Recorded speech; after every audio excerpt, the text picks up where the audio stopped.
Hi hello welcome to జాట్ TV. Jagan పాదయాత్రకు ముహూర్తం ఫిక్స్.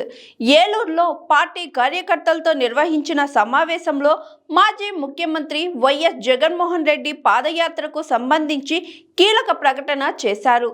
కూటమి ప్రభుత్వం అధికారంలోకి వచ్చాక అన్ని వ్యవస్థలను నిర్వీర్యం చేసిందని, ఏ వర్గానికి మేలు చెయ్యలేదని విమర్శించారు. ప్రజల్లో ప్రభుత్వంపై తీవ్ర వ్యతిరేకత పెరిగిందని, జగన్ ఉంటే బాగుంటుందని ఇప్పుడు ప్రతి ఇంట్లో చర్చ జరుగుతుందని పేర్కొన్నారు. ఈ ప్రభుత్వానికి మిగిలింది ఇక 3 ఏళ్లే అని అన్నారు. తాను ఏడాదిన్నర తరువాత పాదయాత్ర ప్రారంభిస్తున్నానని జగన్ స్పష్టం చేశారు. ఈ ఏడాదిన్నర పాటు పూర్తిగా ప్రజల్లోనే ఉంటానని, ప్రతి వారం ఒక నియోజకవర్గ కార్యకర్తలతో భేటీ అవుతానని చెప్పారు. ఈ కార్యక్రమాన్ని ఏలూరు నియోజకవర్గంతో మొదలు పెడతానని తెలిపారు.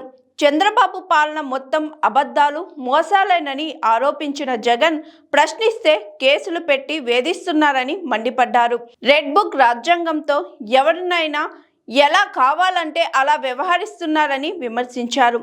పోలీస్ వ్యవస్థను కూడా దుర్వినియోగం చేస్తున్నారని ఆరోపించారు. Hi, this is Swathi. Like చేయండి, షేర్ చేయండి, కమెంట్ చేయండి అండ్ సబ్స్క్రైబ్ చేయండి జిఆర్ టీవీ.